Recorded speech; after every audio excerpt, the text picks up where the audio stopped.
Bang Mohzan. Halista berseru riang di depan pintu. Di dalam ruang belajar ia melihat Mohzan sedang berbincang serius dengan seorang gadis manis dengan rambut dikepang dua di belakang kepalanya. Sontak wajah ceria Halista mendadak berubah masam. Mohzan menoleh ke ambang pintu yang terbuka lebar. Di sana ia menemukan seraut wajah yang kini sedang menatap Soraya, yang juga sedang menoleh ke arah Halista. Mohzan melirik jam tangan yang melingkar di pergelangan tangannya. Di sana, waktu sudah menunjukkan jam 6 sore. Itu artinya, mereka sudah tidak memiliki waktu lagi untuk melakukan proses belajar mengajar. Abang pikir kamu tidak datang Halista. Kok kamu datang sendiri? Mana Ramona? Pertanyaan Mohzan di akhir kalimat ini semakin membuat hatinya yang udah panas menjadi semakin membara. Abang kok cuma nanyain Ramona sih? Aku sudah sampai di sini, tapi malah Ramona yang diperhatikan. Protes Halista semakin cemberut. Mohzan menjadi sedikit salah tingkah. Ya, biasanya kalian selalu datang berdua. Oke, maaf kalau Bang Mohzan salah. Tapi waktu sudah tidak memungkinkan lagi untuk melakukan kegiatan belajar mengajar. Sekarang sudah jam 6 sore lebih, dan sebentar lagi sudah masuk waktu maghrib.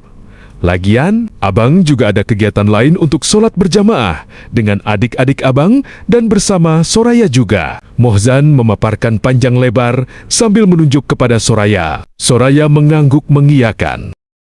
Malam itu memang sudah direncanakan sebuah acara sholat berjamaah di Gedung Tua. Acara itu disponsori oleh beberapa orang mahasiswa yang diketuai oleh Soraya, beberapa orang perwakilan mahasiswa dan pelajar yang telah membuat petisi untuk mendukung kegiatan sosial Mohzan dalam mengasihi anak-anak jalanan.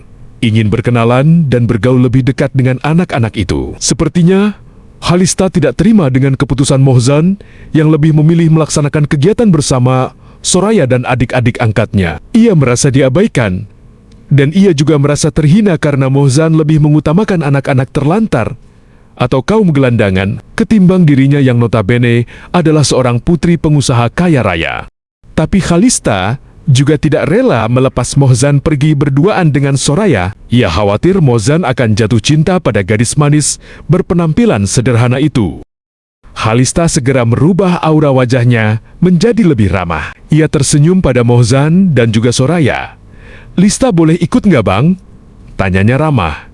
Ikut? Mohzan mendongakkan. Wajahnya memandang Halista dengan ragu. Halista buru-buru tersenyum dan menganggukkan kepalanya. Lista juga ingin mengenal mereka bang.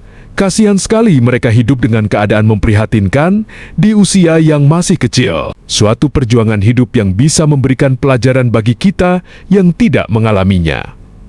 Halista bersorak dalam hati, kalimat yang ia lantunkan terdengar begitu sempurna. Mohzan terperangah mendengar penuturan Halista. Ia tidak menyangka jika gadis yang terlihat keras kepala itu ternyata mempunyai perhatian yang besar kepada orang-orang yang bernasib kurang beruntung. Masya Allah, Bang Mohzan senang mendengarnya. Kalau memang kamu tidak berkeberatan untuk ikut ke tempat itu, kami dengan senang hati mempersilahkan. Saud Mohzan nampak takjub. Dari sebuah masjid sudah terdengar lantunan bacaan Al-Quran pertanda waktu maghrib. Sebentar lagi akan tiba. Mohzan menoleh kepada Soraya dan Soraya mengerti bahwa mereka harus berangkat sekarang. Setelah berpamitan dengan Disma dan nenek Aisyah, mereka segera menuju ke Gedung Tua yang tidak begitu jauh dari tempat mereka sekarang berada. Mohzan mengendarai motor sendiri dan Soraya begitu pula. Gadis manis yang sedikit tomboy itu mengekor di belakang motor Mohzan. Sedangkan Halista mengikuti dari belakang dengan mobil mewah dan seorang sopir pribadinya. Ketika mobil memasuki jalan yang sedikit becek dan berlobang, Halista mulai memarahi sopirnya. Pandai bawa mobil nggak sih? Ini kenapa? Seperti ada gempa. Hah? Ia tampak kesal karena kepalanya terantuk ke dinding mobil. Sopir tua itu menyembunyikan rasa geli yang menggelitik hatinya. Kalau saja Halista tidak berada di sana, tentu saja ia akan tertawa terbahak-bahak. Setelah mengomel seperti nenek lampir, akhirnya mobil yang membawa Halista sampai juga di halaman Gedung Tua yang banyak ditumbuhi rumput dan semak belukar. Jika malam hari, tentu saja gedung itu pasti kelihatan seram karena lokasinya yang sedikit jauh dari jalan raya sebab dibatasi oleh halaman parkir yang luas. Halaman parkir itu kini sudah ditumbuhi semak belukar, bahkan pohon yang cukup tinggi. Mohzan dan Soraya, serta beberapa teman Soraya, sudah duluan sampai di halaman gedung tua. Mereka nampak sedang bersalaman dan beradu kepalan tinju. Sopir pribadi Khalista segera turun dan membukakan pintu untuk tuan putrinya. Kaki Khalista mulai terjulur keluar, namun tampak ragu untuk menginjakkan sepatu mahalnya di atas tanah yang lembab lagi becek.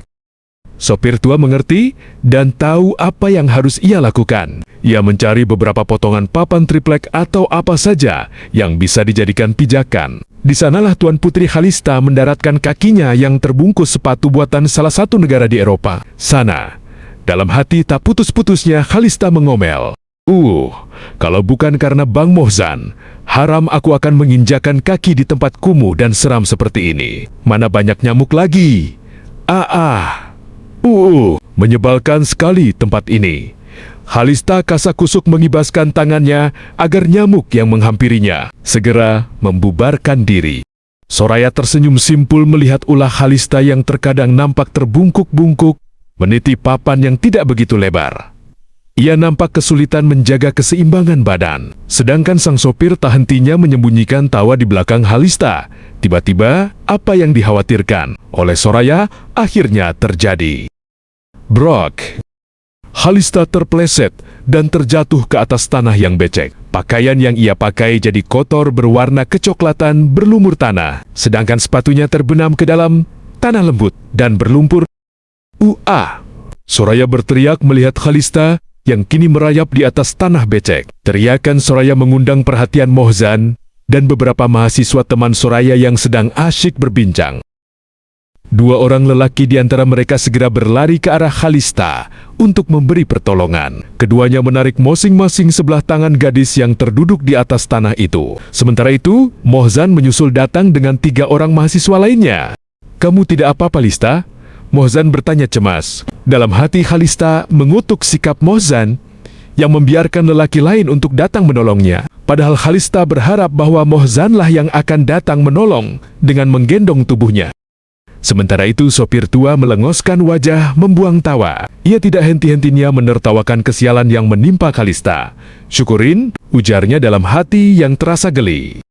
Dengan terpaksa Khalista menerima pertolongan kedua pemuda itu. Setelah ia berhasil berdiri, ia langsung mengibaskan tangannya hingga pegangan kedua lelaki yang menolongnya tadi langsung terlepas. Wajahnya juga tidak mengisyaratkan bahwa ia sedang berterima kasih. Kedua lelaki itu segera menjauh dari Khalista. Ia dapat memahami karakter kepribadian Khalista yang sombong. "Ya bang, Lista cuma sedikit terpeleset," jawab Khalista sambil memaksa senyum kepada Mohzan yang nampak khawatir. "Oh syukurlah, tapi pakaian kamu kotor, Lista. Apakah kamu tetap mau masuk ke gedung atau langsung pulang?" Mohzan nampak bergegas bertanya karena azan maghrib kini sudah mulai dikumandangkan. "Lista mau tetap masuk bang," ujar Khalista pantang menyerah. "Baik kalau begitu, yuk kita masuk sekarang.